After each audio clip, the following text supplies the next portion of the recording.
Hello everyone, welcome to the grow of pharma. तो आज की इस वीडियो में हम लोग बात करेंगे कि जीपैट 2026 में आपको पेपर अटेम्प्ट कैसे करना है। कल आपका एग्जाम है, आप सभी की प्रिपरेशन हो गई होगी अच्छे से। तो आज इस वीडियो में मैं आपको कुछ पॉइंट्स बताऊंगा जो आपको कल के एग्जाम में ध्यान रखना है, ताकि आप अपने मार्क्स जो है वो जो कुछ एक्स्ट्रा निगेटिव मार्किंग होती है, कुछ सिली मिस्टेक्स होते हैं, आप उसको अवॉइड कर सको। ठीक है, तो आज के इस वीडियो में हम लोग क्या क्या बात करने वाले हैं। सबसे पहले हम लोग बात करेंगे कि कल से लेके आज तक आपको क्या क्या चीज़ें फॉलो करनी चाहिए।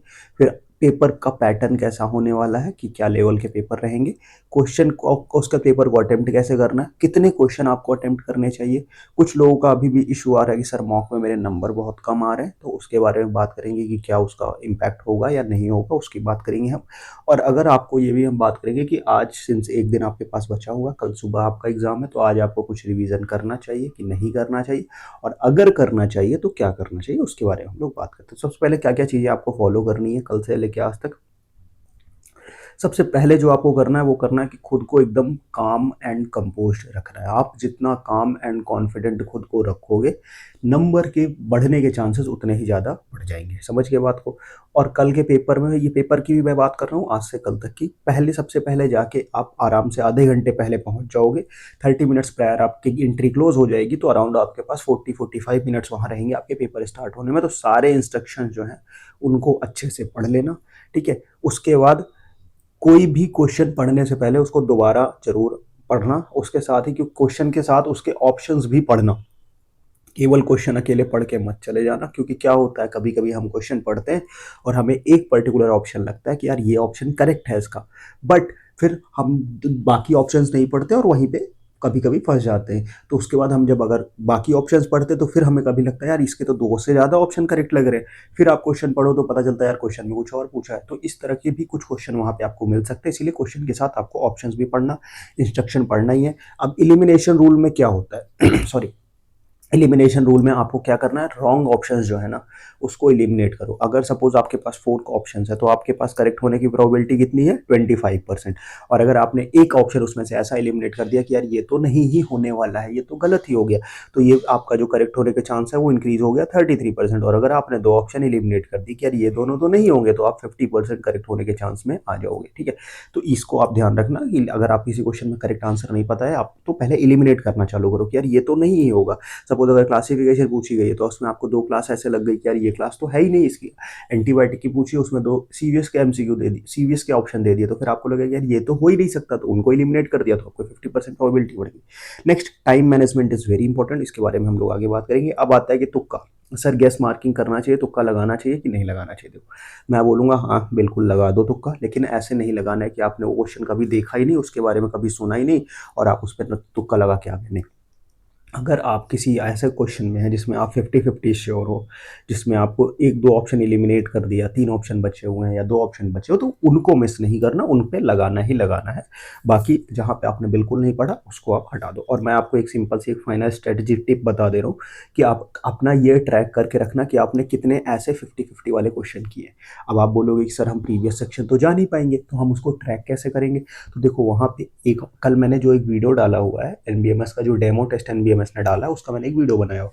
उस पे एक सेक्शन होता है कि आंसर, जब आप आंसर करोगे तो पर्पल कलर का हो जाएगा, answer and mark for review. ठीक है, answer and mark for review. अब ये मार्क फॉर रिव्यू का क्या मतलब होता है कि इस पे जब आप करोगे तो बॉक्स के नीचे ऐसे एक छोटा सा एक ग्रीन कलर का बॉक्स बन के उस पे आ जाता है कि ये आपने रिव्यू के लिए रखा हुआ। और ये क्वेश्चन जो है ये आपके चेक कर, मतलब वहां पे मार्किंग के लिए कंसीडर किए जाएंगे। तो जो जो क्वेश्चन जिसमें आप श्योर नहीं हो हर सेक्शन में, उसको सिंपल सा आंसर करने के बाद मार्क फॉर रिव्यू कर देना। ये ध्यान रखना कि answer and mark for review होना चाहिए, केवल मार्क फॉर रिव्यू नहीं होना चाहिए जब तक आप आंसर नहीं करोगे। और इसको मैंने लास्ट वीडियो में बताया हुआ है, तो एक बार जाके उसको देख लेना। तो इससे क्या हो जाएगा ना, सपोज आपने पहले सेक्शन में 4 किए, तो आपको याद रहेगा जो क्योंकि दूसरे सेक्शन में आने के बाद हमें बस ये दिखता है वहां पे कि हमने कितने क्वेश्चन अटेम्प्ट किए, उसमें से कितने रिव्यू के लिए रखे, कितने वो, तो उससे वहां पे आप अपने आप को एक आइडिया लेके चल सकते हो कि कितने क्वेश्चन आपने तुक्के लगाए हुए हैं या कितने क्वेश्चन आपने नॉट श्योर लगाए हुए हैं, सो दैट आगे आप अपना रिवीजन को आप जो निगेटिव है वो कंट्रोल कर पाओ। ठीक है, नेक्स्ट, पेपर पैटर्न कैसे रहने वाला, देखो आपको ये पता ही है, एनबीएमएस ने बता ही रखा है ऑलरेडी कि हम 5 सेक्शन देंगे, 25-25 क्वेश्चन के सारे सेक्शन रहेंगे। और यहाँ पे कोई भी ऐसा सब्जेक्ट वाइज सीन नहीं होने वाला कि पहले सेक्शन में इस सब्जेक्ट के दूसरे में वो मिक्स क्वेश्चन देता है एनबीएमएस और एक सेक्शन के लिए आपको 36 मिनट, मतलब एक क्वेश्चन के लिए आपके अराउंड 1.4 मिनट आपको मिलने वाला है। तो ऐसा नहीं है कि सारे क्वेश्चन आपको 1.4 मिनट लेंगे, बिल्कुल नहीं लेंगे।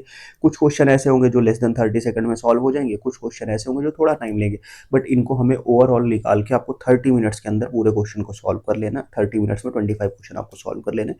रिमेनिंग जो 6 मिनट है उसको हम रिवीजन के लिए देंगे, बट उस रिवीजन में हमें एक चीज़ ध्यान रखनी है।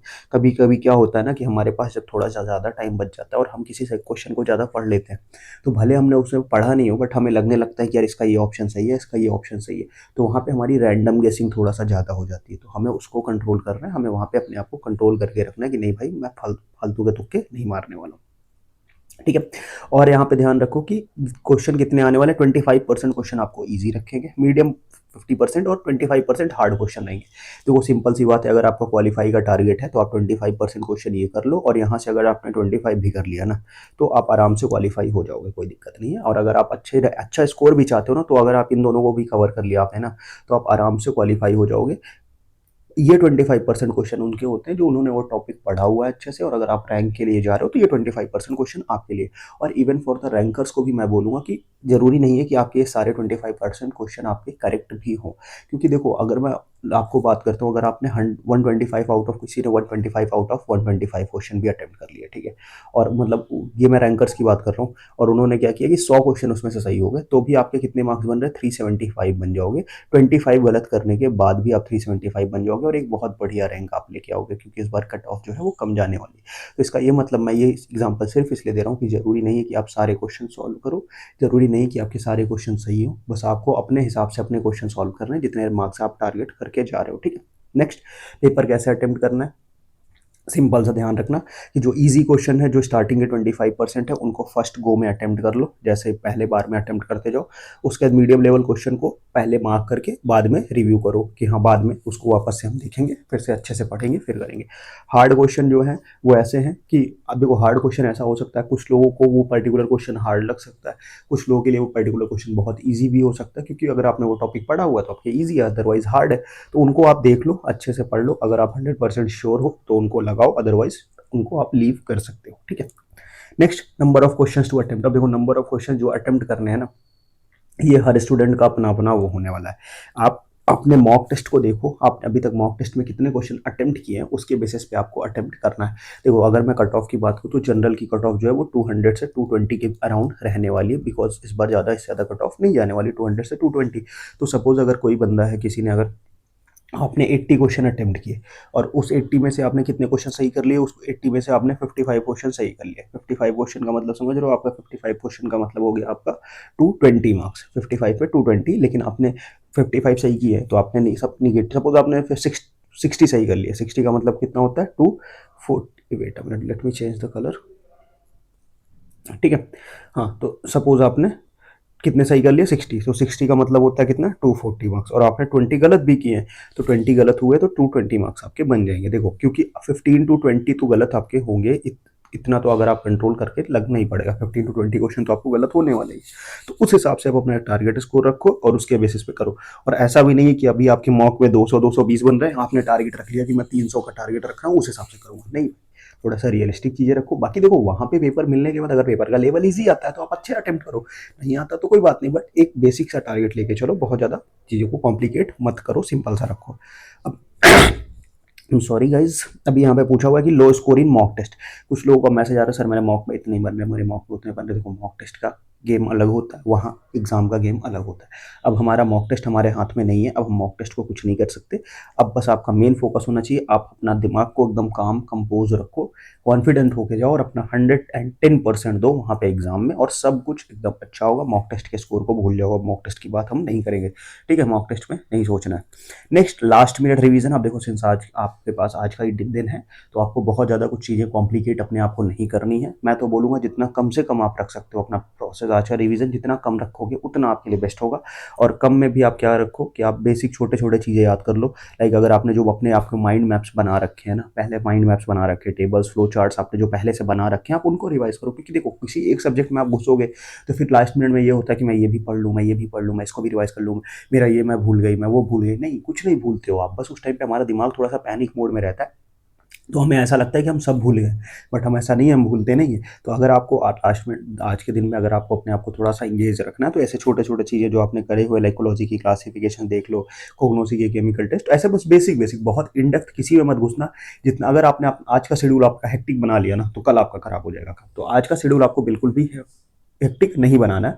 और उसके बाद आज रात में मिनिमम आपको 6 से 8 घंटे, 8 घंटे तो मिनिमम आपको स्लीप लेनी ही लेनी है। आराम से 8 घंटे सो, क्योंकि कल सुबह सुबह ही आपका पेपर है। तो आराम से आप, मैं बोलूँगा कि 10 साढ़े 10 बजे आराम से डिनर करके सो जाना। सुबह उठ जाओ 6 बजे अपना, क्योंकि 8:30 बजे, 6 बजे के और पहले आपको उठना पड़ेगा।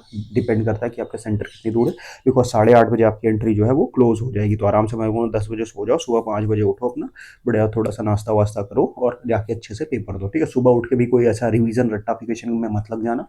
आराम से दिमाग शांत माइंड से जाना, पेपर आपका हो जाएगा। ठीक है, next, expected cut off level. देखो एक्सपेक्टेड पेपर लेवल जो है, पेपर लेवल बहुत ज़्यादा हार्ड नहीं, इजी टू मॉडरेट ही रहने वाला है।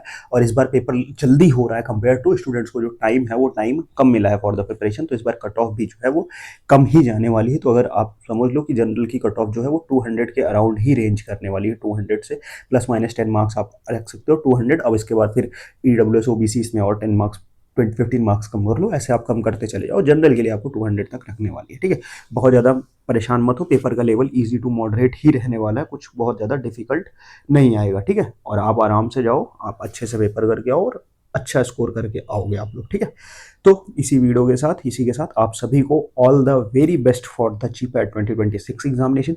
किसी का कोई भी फर्दर क्वेश्चन, कोई भी क्वेरी आपकी रह जाती है, मुझे कमेंट बॉक्स में पूछ लो, और या तो व्हाट्सएप ग्रुप ज्वाइन करके मेरे को डायरेक्ट मैसेज करके पूछ लो।